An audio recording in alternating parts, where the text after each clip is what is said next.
Okay, so April 24th, 2017. Uh, I actually have my camera on follow my face, so kind of reduces background stuff different. But anyway, it's what is it 7:51 p.m. here. That's different. I gotta get used to that function. But anyway, it's 7:52 on the 24th of April. Um, Been a long day. My back has been just bad today. It hurts. I actually did something I've never done and took the day basically off. Didn't do much of anything. Helped out as little as I had to, and paid people to work for me. I hate doing that, but sometimes you got to do that. Anyway, I was finishing up for the day. I had some stuff I had to put down in the storage room. And as I was coming back out of the storage room, taking a load down and putting it in there, I heard tires squeal and a bang. I instantly knew what it was and ran up the hill to make sure everybody was alright because I knew it was an accident. And it happened in front of the building next door. Black Mercedes SUV driving in the same direction as a car decided to make a U-turn right in front of it. And U-turn or left turn, I don't know. But they were doing it from the right lane while the car was in the left lane. And needless to say, the car T-boned her. And the lady in the Mercedes had no insurance and two little kids in the car. And unfortunately, one of the little kids was injured somehow. I don't know what happened. But they wound up going to the emergency room in an ambulance. The lady in the car had her son and two of his friends in the car. Unfortunately, these were young teens. They didn't show any signs of being injured, but mom, she was, they think she sprained her wrist and maybe had a few other things happen. We don't know for sure. So they took her to the emergency room.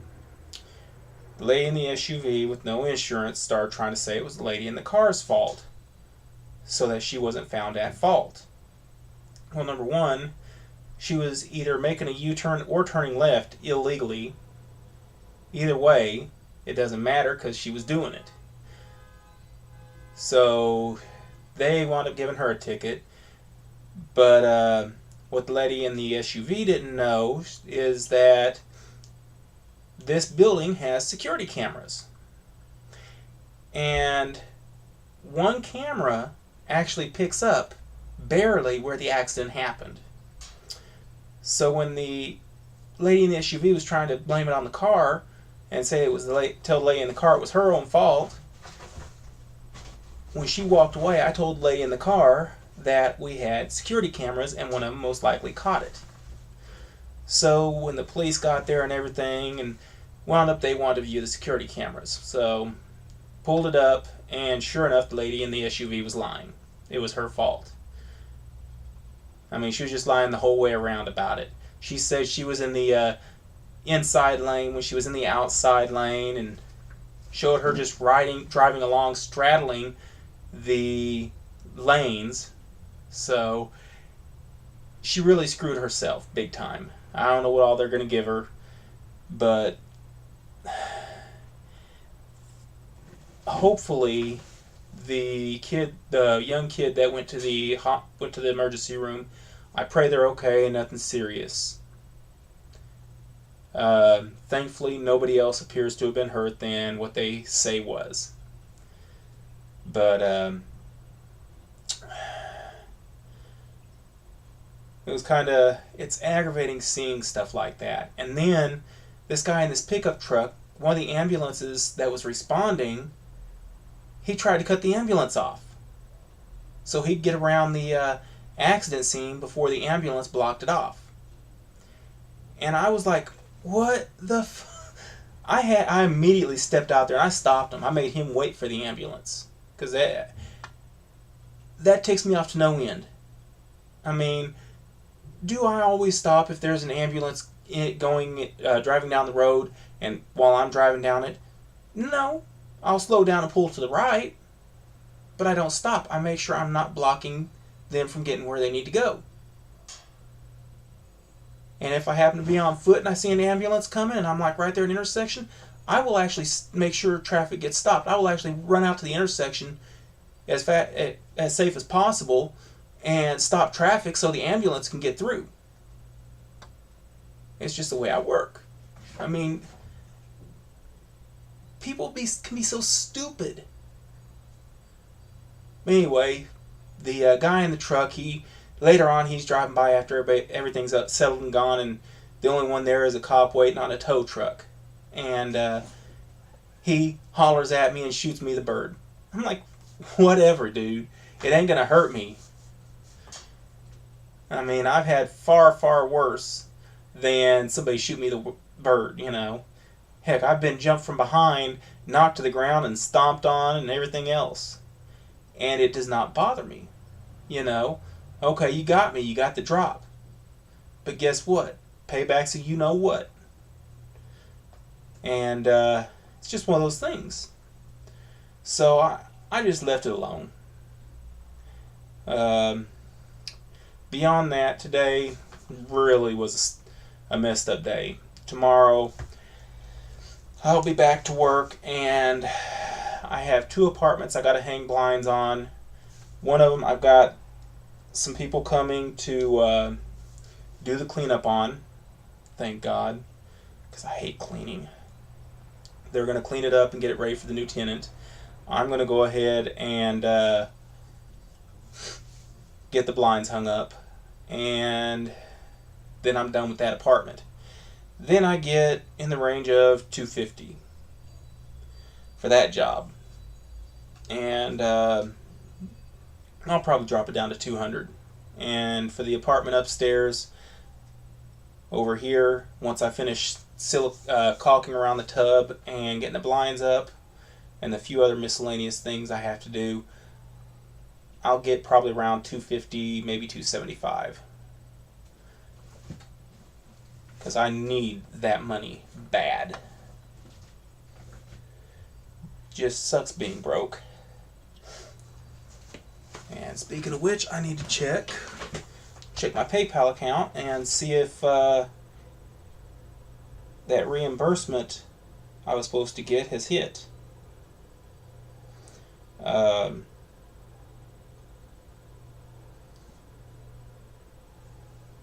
me see.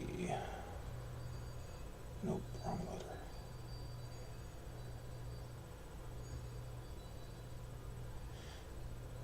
I use PayPal a lot. That's how I usually get paid from this guy. I have a PayPal business account, and it helps me a lot, but it doesn't help enough. Turn off my Bluetooth. I wonder, is that dead? Huh, my watch must have died.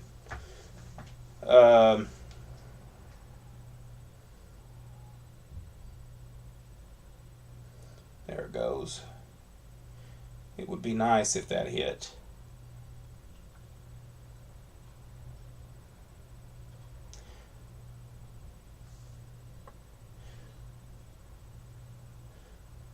Okay, so that has hit.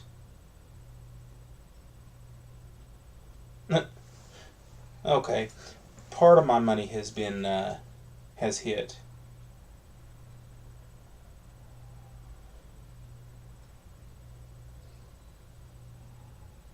Debit cards, signature purchase to Dollar Tree, San Leandro 2217 has hit. Okay, I gotta send this invoice to my boss and get him to pay me for this snaking out this sewer. He ain't gonna like it, but oh well. I am so freaking tired, so freaking sore you wouldn't believe it. I didn't sleep good last night at all. And I didn't feel like getting up this morning. But anyway, yeah. I'll be cutting this one a little short. I just wanted to give y'all a hey today. I want to get this garage done, but I just don't have the time most of the time. And then like today, just hurt too much to do much of anything. So, such fun. And then my boss, he's going to be out of town starting Wednesday. Yeah, Wednesday. And going to be pretty much unavailable. So what I have to do is work with him. I have to get paid for my work early as possible. I don't know where he's going, but his phone is going to be out of service. So if I need anything done, I have to email him. And that's going to be interesting. So I think he said he's going to leave me some money available for in case I have to buy anything, which hopefully I don't. But one of those things. I hate when he goes out of town or when he's got a lot going on, because it just kind of messes things up, especially when I got stuff I need to get done and I need him to pay for.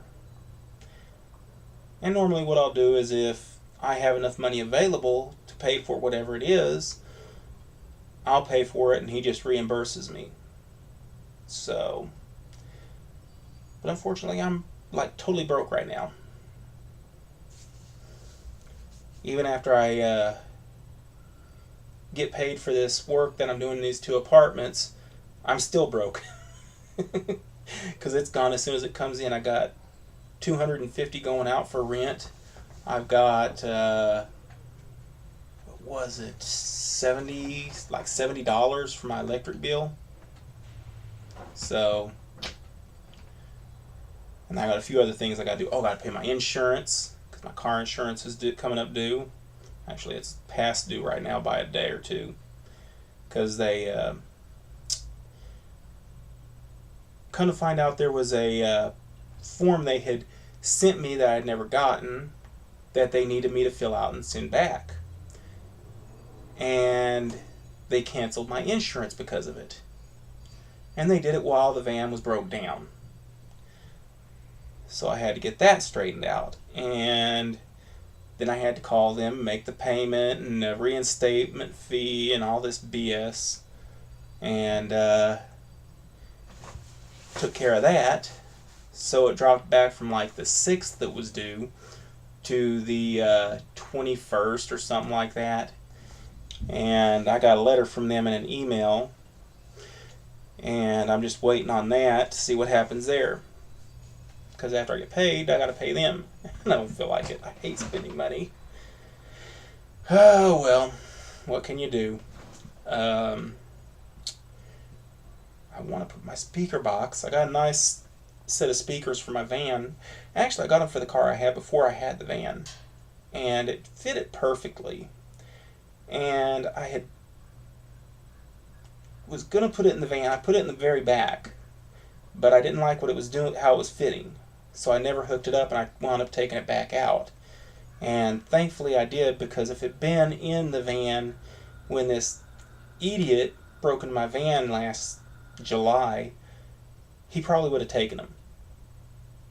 And that's a couple $100. And the funny thing is, some of you may have heard of West Coast Customs, I think it is. They're based here out of California. Well, the speakers and the amplifier and box are all from them. So it's a matched set. But the thing is, I don't quite like how they did it, because most amplifiers you get for your speakers, they just mount on the outside of the box. So they got cooling fins all the way around on all sides except for that bottom side. Well, this one here, oddly enough, it's basically everything's mounted to the inside of it, and there's no back on it or sides, and it's mounted flush with the box. And it's just inside a little enclosure. So it gets less cooling when you're using it. And of course it overheats, which is what I was having a problem with. So it would shut off. So I'm going to be making some modifications to the box. When I put that when I get ready to put it back in, I'm going to put a probably 1 or 2 small holes inside the in the backing for the little enclosure for the amplifier, and then probably drill a hole through the face of it or two. Let me see. It's actually a little chilly in here right now, so I got my little shop heater on. So I'm trying not to lean over it or anything. Okay. So this, oh, come on, dang it. This is my little amplifier. That's all it is a faceplate with everything, all the electronics mounted inside of it. And there's enough space, I believe, for me to drill a small hole or two in there to help move air to cool it down. And I think if I do that, I'll be good and it won't overheat like it was. Because that was a very, very irritating thing. And I think if I do it right, it will channel the air over the all the parts that get hot. But yeah, it's a decent little system. I don't remember how many watts they said it puts out. I think it's a 200 watts. Ooh. I had this thing in a kind of a tight spot, and it was putting a little pressure on the circuit board, and it kind of caused it to warp. One of the issues I was having is the RCA plugs had, because of the way it was sitting, they had snapped off and left the inside part, the male part, stuck in there. And of course, because of that, I couldn't plug anything up. But now that I've got that taken care of, I got those out. That's the reason why I took it apart. And I had to get me a small dentist pick and shove it up in there to push those pieces back out so I could get them with a pair of needle nose and pull them all the way out. It worked. Got them out, and now I'm able to put it back together. Let me see what the temperature is in here. I'm blessed. My batteries are almost dead. It says it's 62 in here. I don't know about that. AAA's figures. My AAA's are in the house. Oh well, I'll bring some down later. Unless... Nope. No AAA's. Got a C battery or two. Got AA batteries, but no AAA. Oh well. I know I got some in the van too. Y'all see how things go for me. I'm going to try and come back tomorrow evening and post another video for you. So we'll see what happens. So until next time, please feel free to comment, like, subscribe, rate, whatever you want to do. And have a wonderful night. Catch you later.